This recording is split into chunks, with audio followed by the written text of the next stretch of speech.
समाज के जो बड़े चेहरे हैं, जो बड़े प्रतिनिधित्व करते हैं जो हमारे समाज का, मैं उन सबके सामने गुजारिश करना चाहती हूँ कि कहीं डॉक्टर रित्तू की आवाज भी वो इस तरीके से बंद ना हो और आप सबको डॉक्टर रित्तू के लिए कल कैंडल मार्च करके सामने ना आना पड़े। जिस तरीके से आप रोहित वेमुला और पायल तड़वी के लिए जंतर मंतर पे आए थे और कैंडल मार्च निकाला था आपने, वही हाल आपको डॉक्टर रित्तू के लिए ना करना पड़े। तो मेरी आप सबके सामने एक विनती है आप सबसे कि इस आवाज को बचाइए, इस लड़ाई को लड़िए, क्योंकि इस समाज के स्वाभिमान की लड़ाई है, समाज के प्रोटेक्शन की एक लड़ाई है, जो आने वाले बच्चे हैं उनके भविष्य की लड़ाई है।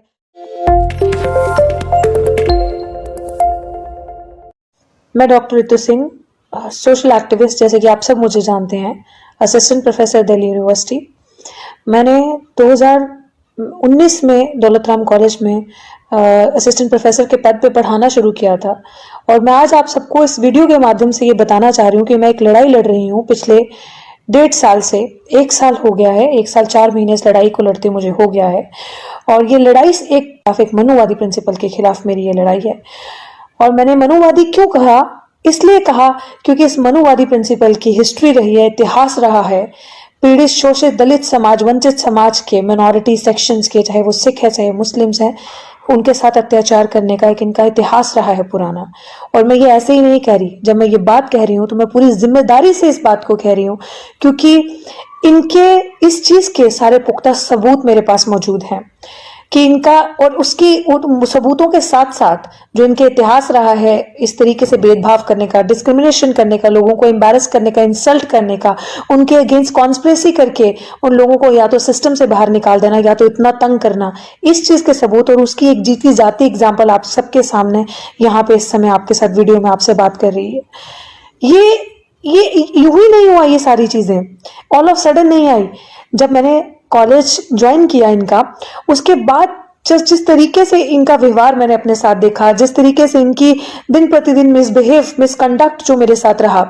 वो देखा, बहुत बार इग्नोर भी किया। लेकिन जब इनको पता चला ये सारी चीजें कि ये एक शोषित वंचित दलित समाज की एक मुखर आवाज है, उस समाज से बच्ची आती है जिस समाज का आय प्रतिदिन शोषण होता है, जिस समाज की बहन बच्चियों के साथ दिन दहाड़े रेप होता है, ये उन समाज की बच्चियों की उस समाज की आवाज उठाती है और मुखर होकर उठाती है, तो उनके दिमाग में, दिल में एक डर सा बैठ गया, कहीं इस तरीके का व्यवहार, इस तरीके की चीजें पूरा कॉलेज में ये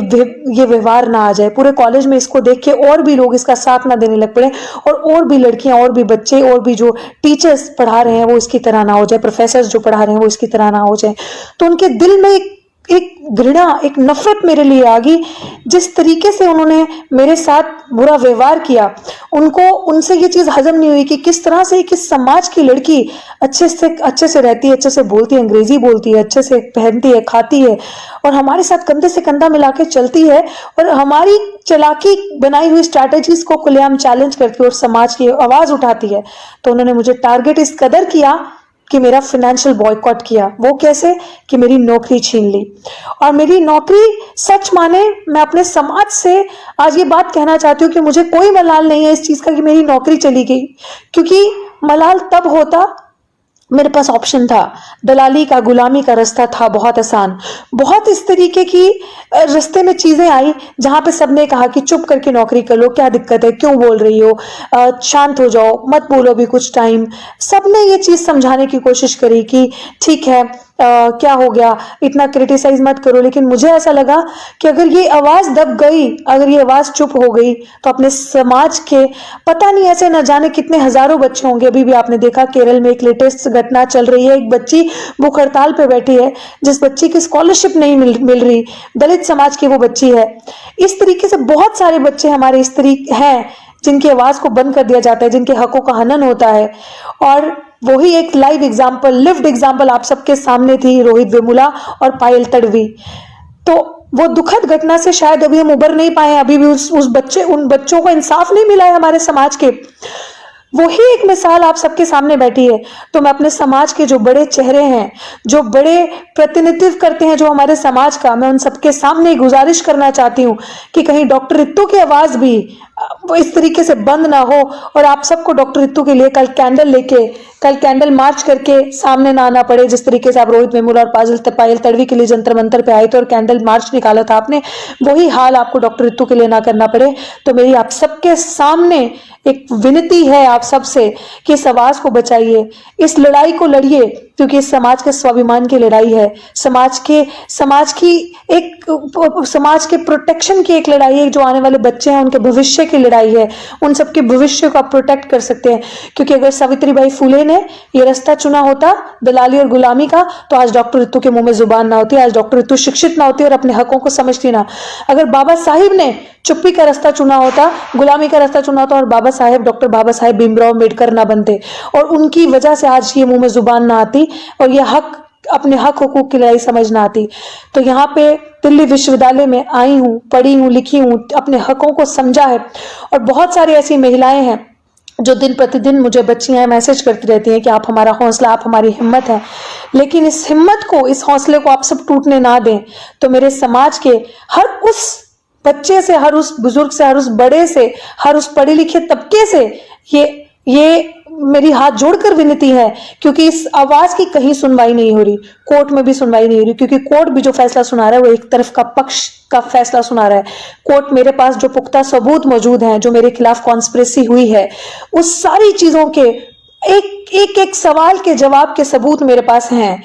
मैं उन सब सबूतों को आप सबके सामने रखना चाहती हूँ। आपको पता चलेगा कि कितना मजबूत मेरी लड़ाई है और कितनी सच्चाई है इस बात में। आप सबके आगे मेरी अंत में यही विनती है कि इस आवाज को बचाएं, डॉक्टर रितु की आवाज को बचाएं, और आने वाली हर उस बच्ची की आवाज को बचाएं जिसका शोषण होता है, जिसके साथ इस तरीके से जातिगत भेदभाव होता है, खुले आम गुंडागर्दी होती है, और जिसको इस सिस्टमैटिक तरीके से बाहर निकाला जाता है। अगर आप इस आवाज को बचाएंगे, सच की आवाज को, तो ये दिल्ली विश्वविद्यालय में सिर्फ एक की लड़ाई नहीं, पूरे समाज की लड़ाई होगी, और पूरे समाज के बच्चे सर उठाकर अपनी जो शॉर्टफॉल और बैकलॉग की सीट्स हैं, जो हजारों के हिसाब से पड़ी हैं इस यूनिवर्सिटी में, बहुत सारी ऐसी यूनिवर्सिटी में पड़ी है, लेकिन दिल्ली विश्वविद्यालय की अगर मैं पर्टिकुलर बात करूं तो आपको घर से लोग ढूंढते थक जाओगे। इतनी सीटें आपकी हैं जो NFS करके आप ही के समाज के बच्चों को निकाल दिया जाता है, नॉट फाउंड सूटेबल करके निकाल दिया जाता है। वो बच्चे, वो लोग जिनकी सीटें यहाँ पे पड़ी हैं, उसकी लड़ाई भी हम सबको मिलकर लड़नी है। समाज का सर इस तरीके से झुकने ना दें, ताकि जीते जी जब आपको कोई गुहार लगाता है कि वो जातिगत भेदभाव का शिकार है, उसके साथ डिस्क्रिमिनेशन हो रहा है, उसका फाइनेंशियल बॉयकॉट हो गया है, उसको मेंटली हरास किया जा रहा है, तो ये सबसे बड़ी समाज की जिम्मेदारी बनती है कि उस समय उस बच्चे का आकर साथ दें, उसके साथ कंधे से कंधा मिलाकर खड़े हो, सच की लड़ाई को लड़ें, और उसको एक पूरी कोशिश करें कि उसको इंसाफ मिले। तो मेरी आप सबके आगे सबसे अंत में यही विनती है कि समाज के बच्चे का सर ना झुकने दें, और इसकी कहानी रोहित वेमुला और पायल तड़वी की तरह ना बनाएं, क्योंकि अभी उनके लड़ाई में भी हमें इंसाफ नहीं मिला है।